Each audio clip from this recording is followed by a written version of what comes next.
My name is Dana Olson. I live in Madison. When we are looking at our cell phones, we're not looking at the road. I have a bad habit that could endanger my life and others. Sometimes I forget that not long ago I didn't have a cell phone that I needed to check every few minutes of every hour of the day. I'm a student, an intern, a volunteer, overcommitted, and always multitasking, even in the car. I confess that I have dialed my cell phone, texted, looked on online maps, looked up addresses, phone numbers, all while driving a car up to 80 miles an hour. I have not killed anyone, but I am an accident waiting to happen. I'm also a nursing assistant at UW Hospital on the neuroscience floor. I have seen the consequences of just one distracted moment. I have cared for the victims of these horrific accidents. We count the number of deaths and survivors, but I've met these survivors. They're my patients. I have spoon-fed people with injuries that left them paralyzed and dependent on others for their every care. I've been disgusted to discover someone so damaged that they have eaten their own poop. I have met people with traumatic brain injuries that are so severe that practically everything that made them who they are has been taken away. And while their hearts are still beating and their lungs may breathe, I can't find life in their eyes. I have bathed bloody, battered zombies. But worse is when their eyes scream that they wish they were dead. So there is a place that's between life and death, and nobody deserves that. And I've seen it, and it gives me nightmares. I have felt helpless to comfort the families left behind who go through a painfully long farewell process. What I know is that I've been fortunate, but I have a bad habit that could hurt, even kill other people. No one's safe when drivers are using their cell phones. When I'm looking at my phone, I am not looking at the road. So I'm gonna put my cell phone away when I drive, because if I don't, I could be a killer.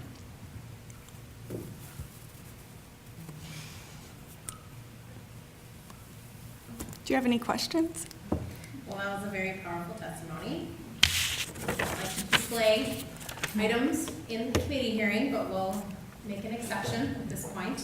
Are there any questions for Ms. Olson?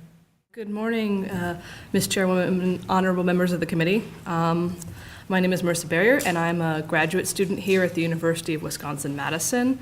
I'm pursuing my master's in public health, and I'm here today to testify against this bill. Before coming to Madison, I also went to college at Beloit. And I'm not telling you this to give you a detailed background of my history. I'm telling you this because my junior year in Beloit College, there was a hit-and-run accident there. A college student was riding his bike and he was hit by a car. The driver was swerving erratically, clearly drunk. I happened to witness this in my own car on the way to get groceries. And I got behind the car, called on my cell phone, was able to give the dispatcher the exact make and model and the license plate number of the car. And fortunately, they were able to catch the perpetrator, and the student wasn't very badly hurt. But what if the use of cell phones in cars had been banned? After pulling over, would I have been able to remember the make and model or the license plate number? Knowing my own short-term memory, I seriously doubt it. What if he'd gotten away, he hadn't been caught? Would he have killed other people? I used my cell phone in this incident responsibly. Honorable committee members, if this bill's goal is to improve road safety, I recommend focusing on drunk drivers like the one I described, not cell phones. According to the National Highway Traffic Safety Administration, there were 9,878 drunk driving fatalities that year. And while the CDC reports in 2011, there were only 3,331 people killed in accidents involving a driver who was distracted by a cell phone. Honorable members of the committee, there are other ways to increase road safety in Wisconsin. If you ban cell phones, you damage our ability to call for help when we need it. This only decreases our road safety. Please trust us to use our cell phones responsibly. Thank you. Good morning. I'd like to thank you all for coming today to listen to us testify, whether we're for or against the bill banning cell phone usage or cell phones, period, in cars.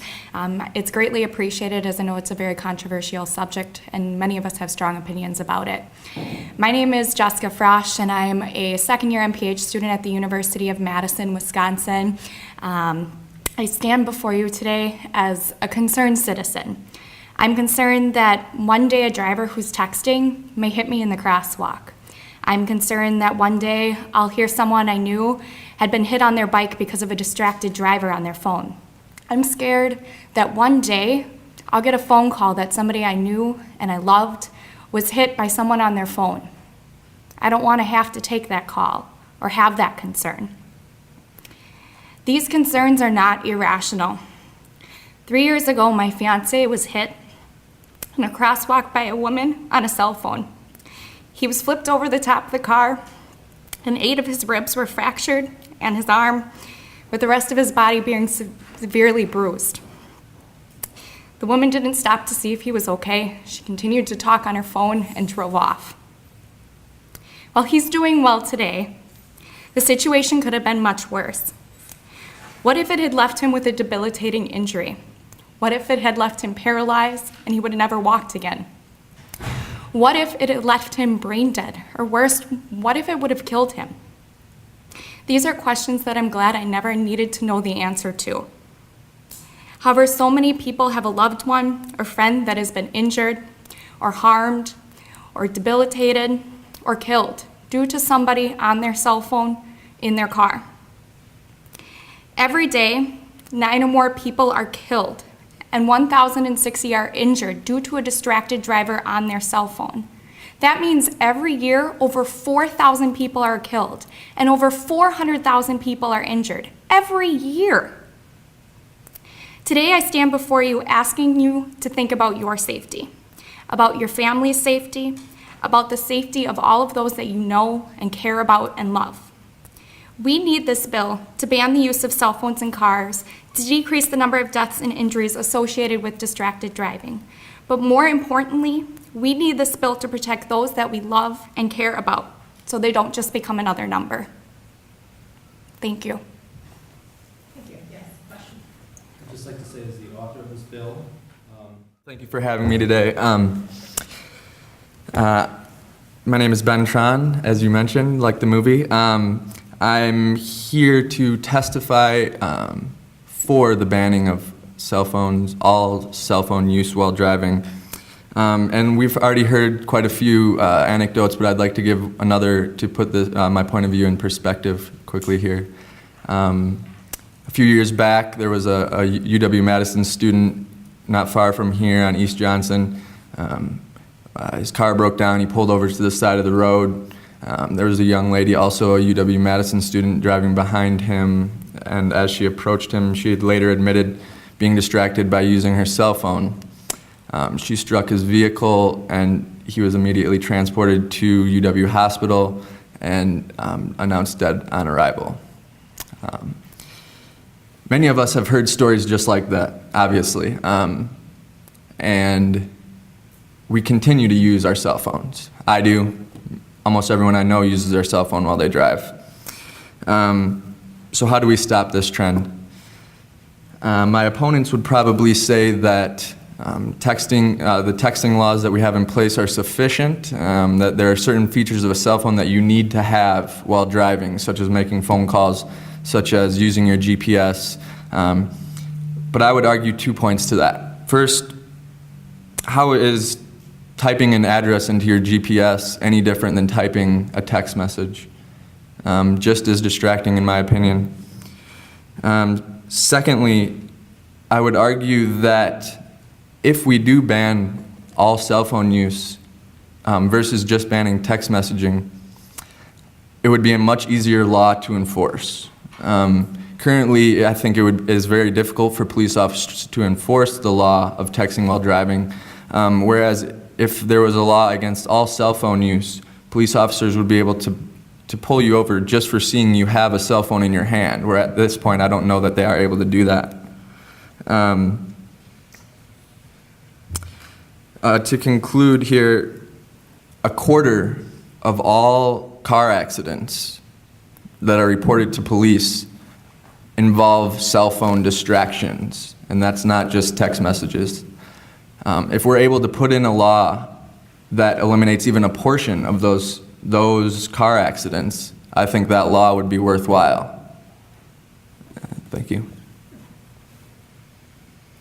Questions for Mr. Tran? Good morning, Noah. Good morning. Thank you for coming. Thank you so much for having me. It's an honor to be speaking in front of the legislature. And as you said, I'm not taking a side on this issue. I'm only speaking for informational purposes.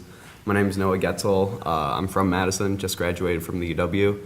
And I want to break my testimony into 4 parts today. I want to talk about the current laws that we have in Wisconsin and across the country for motorcycle helmets, the safety facts, both in Wisconsin and across the country, and then the trends in terms of accidents and injury rates. And finally, I'm going to end with the economics of helmet use and whether it saves or costs, national and state governments money. So the law in Wisconsin previously was universal helmet requirement. That was in 1968. In 1978, we changed this to be a partial law. And so that means only people under 18 years old or with instructional permits are required to wear both helmets and eyewear. And so anyone over 18 now is not required to wear a helmet or this eyewear.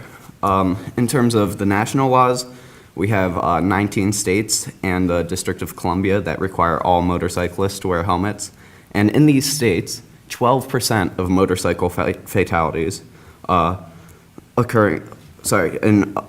12% of the motorcyclists who were killed in these crashes were not wearing helmets.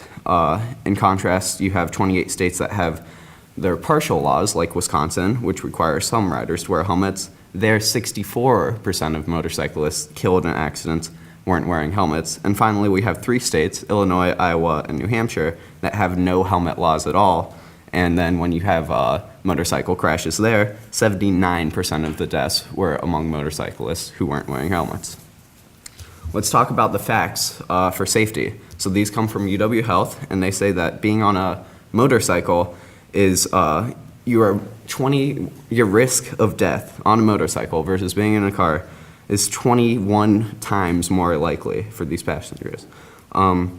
Also, helmets reduce the risk of death 29% and are 67% effective in preventing brain injuries. Similar numbers from the CDC about head injuries and death. Also important, there's a big misconception that wearing a helmet impairs both your hearing and your visibility.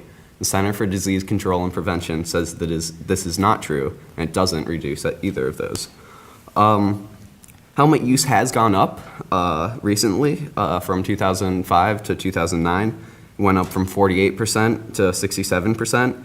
And in 2008, it saved the lives of 1,829 people. However, motorcycle deaths are on the rise.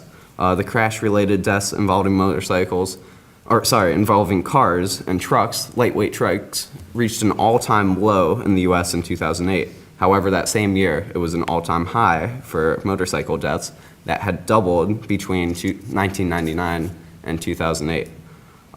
When you look at 8 auto deaths in total, of all of the miles driven by different automobiles, less than 1% are accounted for by motorcycles. Yet 14% of all road traffic deaths are the result of motorcycle crashes.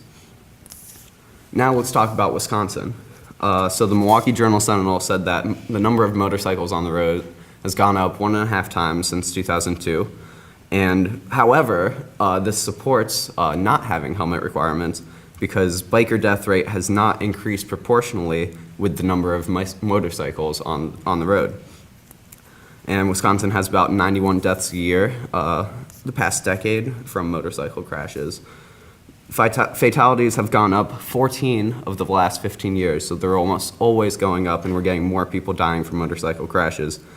And the experts from the Highway Traffic Safety Administration say there could have been significantly or considerably more riders that would have been saved, their lives would have been saved if they just wore helmets.